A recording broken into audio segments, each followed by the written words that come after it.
Muy buenas tardes. Esta grabación corresponde con la quinta sesión de nuestra obra de teoría política, la propuesta docente correspondiente a la asignatura Teorías y Formas Políticas Modernas y Contemporáneas del grado de Ciencia Política de la Universidad Complutense de Madrid en su primer curso. Quinta sesión porque previamente venimos trabajando textos de autores como Thomas Hobbes, Alexis de Tocqueville, Donoso Cortés, Ernesto Laclau Chantal Mouffe y también Álvaro García Linera. Hemos trabajado aspectos como el concepto de Estado, la primacía y la autonomía de la política. También hemos trabajado la democracia y la dictadura, la importancia de los mitos en la política, la idea de libertad, la idea de igualdad. También aspectos como la hegemonía, la revolución, el papel de la religión en la política.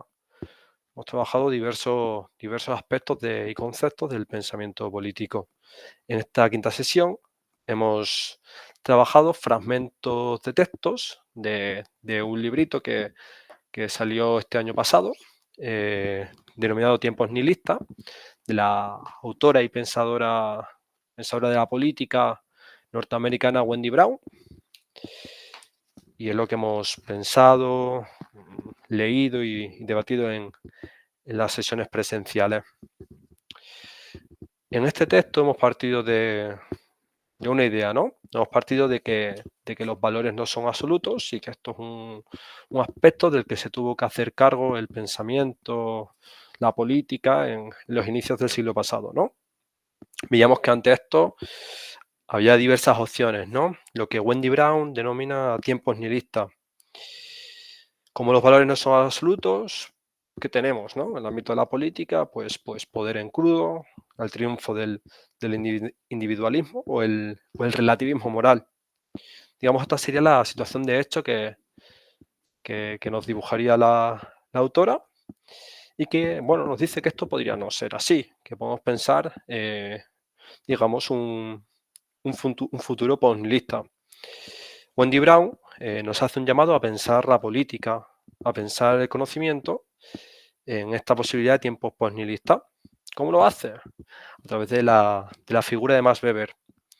Es un llamamiento a pensar con y contra, en ocasiones, con y contra Weber, digamos, a través de sus conferencias, que son los dos capítulos principales fundamentales del libro, la política como profesión y la ciencia como vocación. Entonces, utilizar a Max Weber para pensar contemporáneamente. Nos preguntamos cómo aproximarnos a la política, cómo podemos pensar el oficio o la vocación política, qué relación hay entre valores y política, si se acabó ya el rol de los valores, de las ideas en la política, si incluso nuestras acciones deben seguir orientándose en función de valores, si el mundo está desencantado, si lo podemos volver a encantar, ¿no? Y si la política sería el lugar para ello. También estamos en la universidad, ¿no? Entonces también hay esta reflexión en torno al valor del conocimiento, de la ciencia, también es interesante. Digamos, qué pasa con la relación ciencias y valores, ciencias y política, ¿no? Cómo se ve relacionar, si hay hechos científicos, si hay hechos en las ciencias sociales, si hay hechos en el estudio de la política, si es posible pensar sin estos valores, ¿no? Pensar la política sin estos valores, si aspirar a la idea de objetividad en el estudio de la política es una ficción, ¿no? Son aspectos muy interesantes para pensar en la teoría política, ¿no? Que ni más ni menos nos llama a hacernos cargo del objeto de estudio de nuestra disciplina, ¿no? La ciencia política, el pensamiento político. En estas preguntas, digamos, están aspectos fundamentales, ¿no? Como el propio estatus de cientificidad o cómo la sociedad nos lee, ¿no? Está en juego, digamos, también cómo nos relacionamos con la propia política. Así, pues, nos vamos a hacer estas preguntas. Vamos a pensar, ¿no? Qué caracteriza y cómo debería ser esta acción política, digamos, en tiempos posnihilistas a través de Max Weber. ¿Cuál es la respuesta weberiana a esto, no? Y bueno, Wendy Brown va a partir de una idea, fuerza, de una tesis fundamental, donde el político debe ser heroico y debe ser sobrio a la vez, ¿no? La idea esta de ese político entre la ética de la convicción y la ética de la responsabilidad. Esta será la vocación política. Entonces habría una dimensión, digamos, más heroica de la política, que esta es la dimensión, digamos, que cree en valores. El político tiene que creer en una visión del mundo, una visión que puede llevar a la práctica en la acción política. Es un político que tiene que ser un apasionado, diríamos estos tiempos, debe estar profundamente enamorado de lo colectivo. Esto es lo que responde a la ética de la convicción. Y es la que tiene esa relevancia carismática tan importante en Weber, ¿no? Como ese carisma como elemento definitorio de la política, esa capacidad de atracción, de interpelación, de aglutinar, esa búsqueda, esa capacidad para legitimar, para buscar la aceptación y conseguir la aceptación en la acción política, el proceso decisional, esa capacidad de orientación, de dirección política, ¿no? De dirección política orientada a valores. Por otro lado, tendríamos la dimensión sobria de la política, que es la que responde a la ética de la responsabilidad. El buen político debe así tratar de prever y hacerse cargo de las consecuencias de sus actos, sobre todo de aquellas involuntarias, de hacerse cargo de la tragedia de la acción, aquello no previsible, que las intenciones pueden derivar en algo no querido, pero incluso contrario a lo buscado, esa irracionalidad ética de la política. Digamos, es un levantarse frente a la excesividad, una excesividad, lo excesivo, el dejarse llevar por esas ideas preestablecidas, por ejemplo, ¿no? Como un valor negativo de la política. Digamos, es un llamamiento a ocuparse de la contingencia, del contexto político. Digamos, esa necesidad de girar el timón cuando cambia el oleaje, de modular los valores en función de ese contexto. Por supuesto, es una relación de tensión entre estas dos dimensiones. Hay que navegar entre esta política como puro poder o la que reduce a principios morales. Aquí, por supuesto, aparece el concepto weberiano de Beruf, ¿no? Como vocación o profesión, como ese modo disposicional, ¿no? Para estos tiempos, digamos, para el tiempo postnihilista, ¿no? Frente a este puro poder, la primacía individualista o el retorno moralista.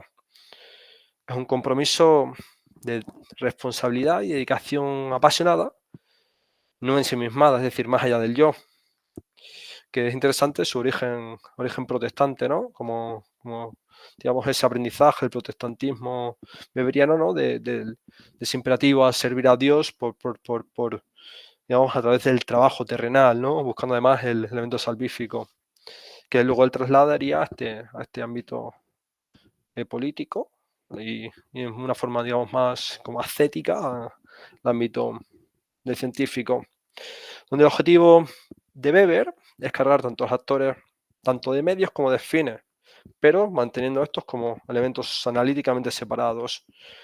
Los tiempos nihilistas, en su dimensión política, se van a caracterizar por una vocación cruda por el poder ante la pérdida de valores. Y esto lo va a encontrar en las disputas internas de los partidos, tiempos también en los que Milchels, digamos, teorizó, ¿no? la ley de hierro de las oligarquías. Es una motivación, digamos, guiada por una razón instrumental, donde los fines justifican los medios.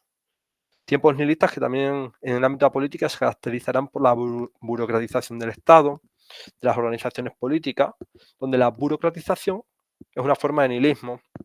La política simplemente como mera administración, rutinización, ¿no? Esa racionalidad excesiva pensada a priori, que sustrae la capacidad de acción, que es la dimensión creativa de la política, también la dimensión más idealista.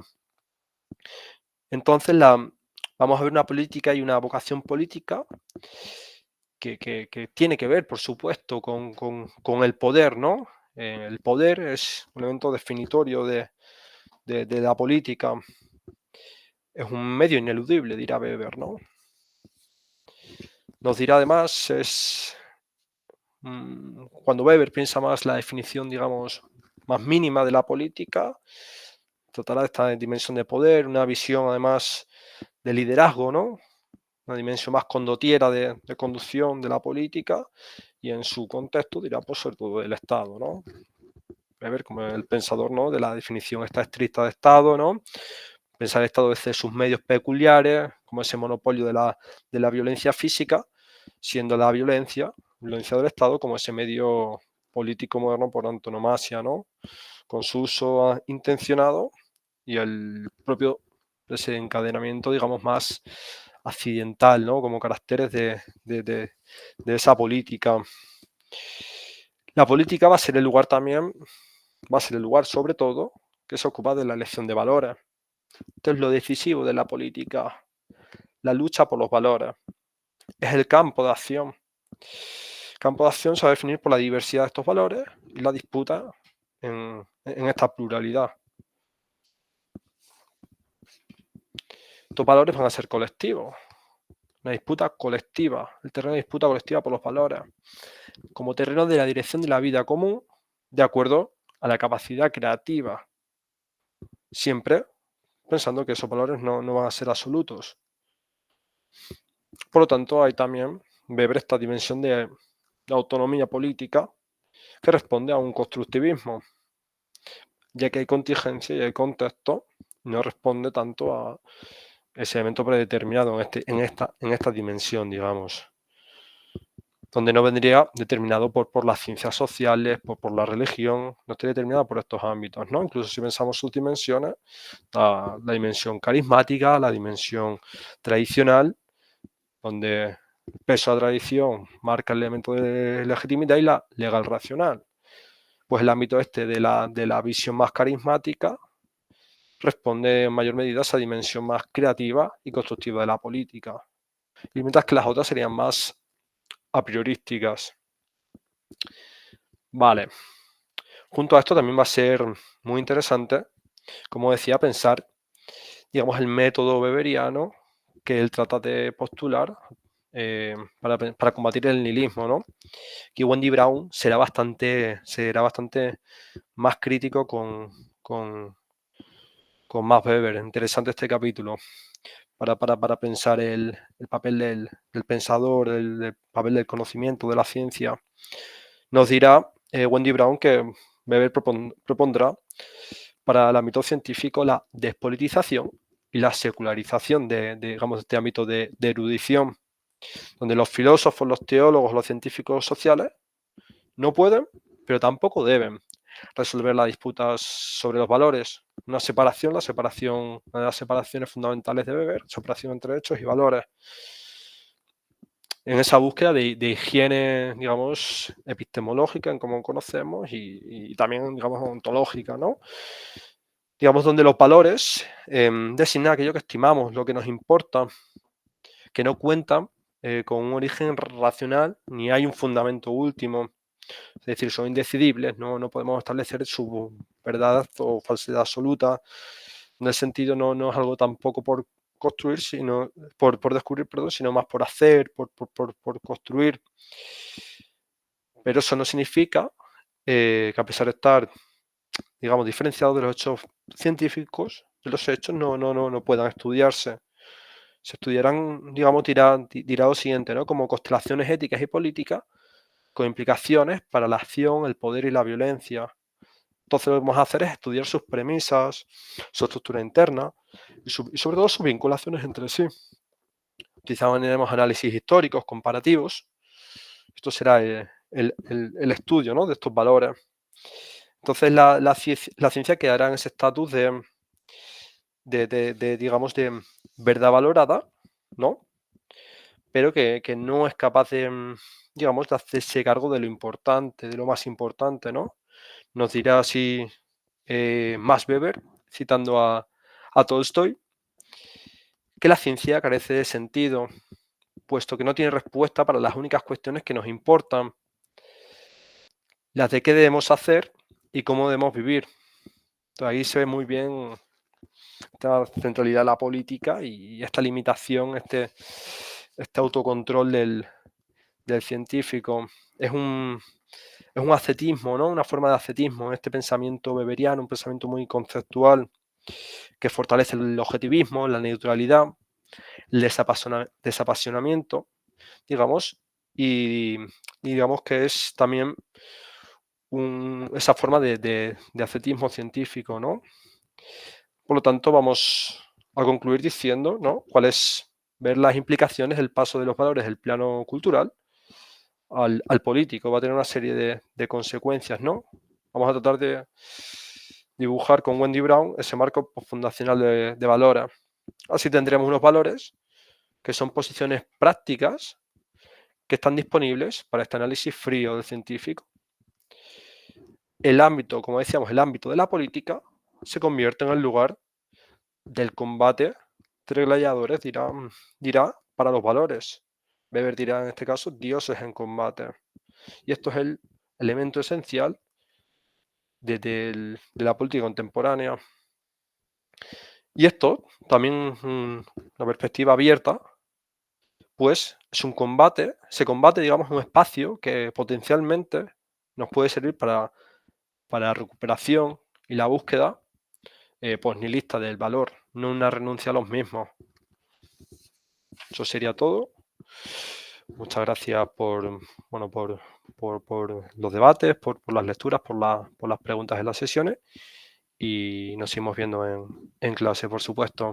Venga, buena semanita.